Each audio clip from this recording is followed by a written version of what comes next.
2019 was the last time I was here, and the show just seems like it keeps getting better and better. Titan has always been dedicated to keeping the quality and the performance of not only the Titan product, but the Goodyear product. You know, since the acquisition of the Goodyear farm tire line back in 2006, 2007, we've really tried to keep the quality and the standards, you know, equal to what the Goodyear products were. And we have extensive testing programs in the United States. We continue to test compounding, tire construction, just a lot of different aspects of it, trying to keep that Goodyear farm tire product right on the edge of being the best in the industry. So the testing that we do in the United States actually rolls into the European market, and majority of the tires that are coming into the EU is actually produced in the United States in our factories in the United States. So our R&D is right there in the middle of Iowa in the United States. We have a group of ag specialists that are actually out following test plans and compounding trials and construction trials literally on a daily basis. So there's very little that we don't know is going to happen to a tire before the tire is actually released. The LSW technology honestly has been around since '97, if you can believe that. That's how long this has been around, but it's really been in the ag market since about 2009. And it was just a concept. Since we make the wheel and the tire, we were able to put any combination of the two together. And just like in your automotive and your truck tires, you know, we started out with 15-inch tires, then went to 16, 18. We've got 20s on. I got 20s on my truck right now. That lowering of that sidewall or shortening up that sidewall gives the machine a performance enhancement, you know, lateral stability, those types of things.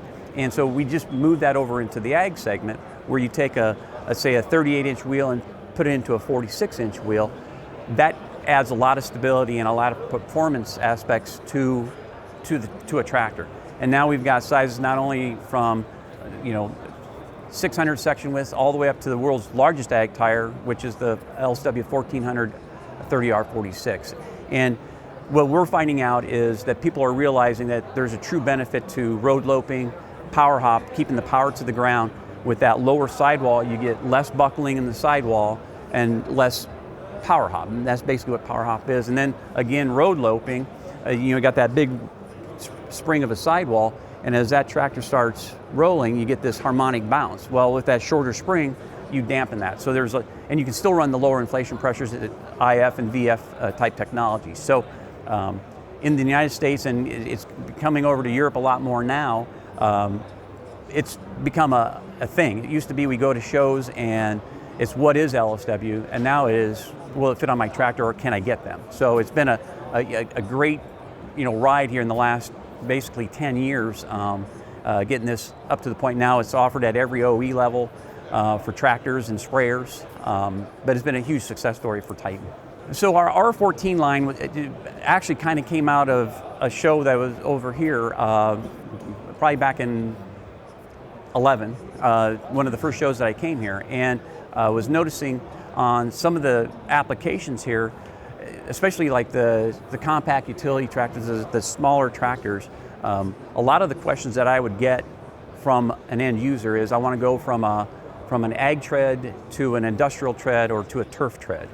And what do I need to do that? Well, the product offering is so complex in that segment, that tractor segment, that you'd have to change wheels and tires, and it'd just be a very expensive conversion. So we got to kicking around the idea of combining an R1 tire, which is an ag tread, with an R4 tire, which is the industrial tire, and kind of combine the elements of those two tires into one tire. And that's how we came up with R14, an R1 and an R4. That's really all it was.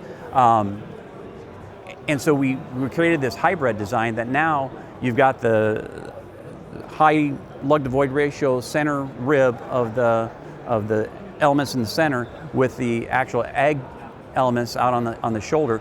It's been a huge success in the compact utility size. Most of the, again, OEs on the compact stuff are running the R14s, and you see a lot of them out and about. They got a lot of cutting edges because the lug is broke up, and for snow removal, no chain snow removal, good lateral stability on side hills that you're not sliding if you're mowing. You know, a lot of municipalities and counties in the United States use them for that purpose. So it has been a big hitter for us, and we've got a ton of sizes, and it just keeps growing. The industry keeps moving forward, right? And the machines keep changing, and we've got to stay on top of that also. And with the advent of everybody's talking about EV, there's things that we got to start looking at moving forward from a tire design to be able to meet those needs. For instance, there's sprayers that keep getting bigger, and bigger. And we're trying to find a way in tire technologies to be able to carry that load, but yet minimize the effect of compaction and ground bearing pressure for those machines. And it's difficult at times. New tread designs, new tread compounds. I mentioned we have a group of ag specialists that are out in the United States. We make over 1,200 farmer visits a year, face to face with the end user. And we garner a lot of information from those guys of what they're seeing or what their actual needs are. So we are very plugged in with the guys that are actually using the equipment and trying to figure out how we can take those inputs and put them into the next generation tire. And we've got, our R&D group is in Des Moines with me, and you go across the way there and look at the stuff that they're working on. There's stuff that we're 5-6 years out on as far as designs. And then we got stuff that we're constantly working on for the next year or two. So, it's never a dull moment. Everybody's got an idea, and every farmer I talk to has a great idea. It's just a matter of weighing them and just put them into the next generation of product.